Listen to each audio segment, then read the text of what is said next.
Vote আমাদের দেওয়ার কথা ছিল, কিন্তু 2 জন বিনা প্রতিদ্বন্দ্বিতায় নির্বাচিত হয়ে গেছে। তাহলে আমাদের কি করার আছে? 19টা ভোট দেবো, এখনো ভোট দেই নাই। কাকে ভোট দেবো? যে অভিনেতা হিসাবে পরিচিত, আপনারা চেনেন, দর্শক শ্রেণী, তাকে কিন্তু ভোট দেওয়া উচিত। প্রথমে অভিনেতা, তারপর লিডার, নেতৃত্ব দিতে আসবেন। এটা আমার কথা। আপনি অভিনেতাই না, কোনো ভাবে আপনি হয়তোবা হয়ে গেছেন অভিনয় শিল্প সংঘের সদস্য হয়ে গেছেন, ভালো লাগার কোনো নেতৃত্বের মাধ্যমে হয়ে গেছেন, ইলেকশন করতেছেন, আপনার আমি ভোট দেবো? কিসের জন্য দেবো? আপনি তো অভিনেতাই না আমার দৃষ্টিতে। আগে অভিনেতা হন, তারপর ভোটে আসেন, নেতৃত্ব দেন। যাই হোক, আমি 19টা ভোট দেবো। আমি সিলেকশন করে ফেলছি, কারণ সবাই তো আর সেরকম না। এখানে অবশ্যই যোগ্য অভিনেতা আছে, তাদেরকে আমি সম্মান করি, ভালোবেসি। একজন শিল্পী, একজন অভিনয় শিল্পী, তার ন্যূনতম পারিশ্রমিক কত হওয়া উচিত? হ্যাঁ, এটা কিন্তু একটা ফিক্স থাকতে হবে যে মিনিমাম 5,000 টাকা একজন শিল্পীর থাকতে হবে কোম্পানি, এটা থাকতেই হবে।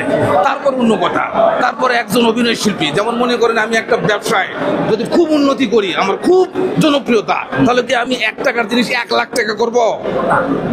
আমি বলতে চাচ্ছি যে যারা একদিন অভিনয় করে 3 লাখ, 4 লাখ, 5 লাখ, 10 লাখ নাই, এটা কিন্তু সমুচিত না।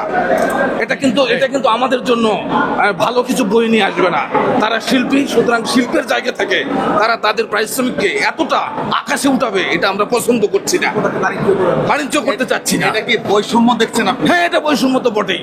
এরকম বৈষম্য আমাদের মধ্যে থাকবে না। তাদের অবশ্যই যারা প্রধান চরিত্রে থাকে তাদের পারিশ্রমিক বা সম্মান অবশ্যই বেশি থাকবে, কিন্তু সেটার একটা ভারসাম্য রক্ষা হওয়া উচিত বলে আমি মনে করি।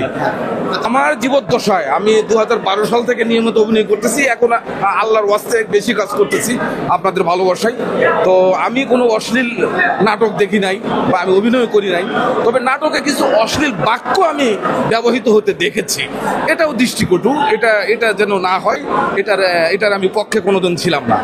অশ্লীল বাক্য কেন? সুন্দর সুন্দর কথা দিয়েই মানুষকে হাসানো যায়, মানুষকে নাটকের মধ্যে ঢুকানো যায়, বিনোদন দেওয়া যায়। শামসুজ্জামানের মতো করে একটু কথা বলার চেষ্টা করি। আমার প্রিয় অভিনেতা এটিএম শামসুজ্জামান সাহেব, আমি ছোটবেলা থেকে তার ভক্ত। তার মতো আমি অবশ্যই চলচ্চিত্র বা টেলিভিশন অভিনয় করি না, কিন্তু মনে মনে যখন আমার বয়সটা একটু সিনিয়র হবো, তখন আমি এটিএম শামসুজ্জামানের মতো করে অভিনয় করবো। এটা আমার প্রাণের খায়েশ আর কি। তো আপনারা কেমন আছেন?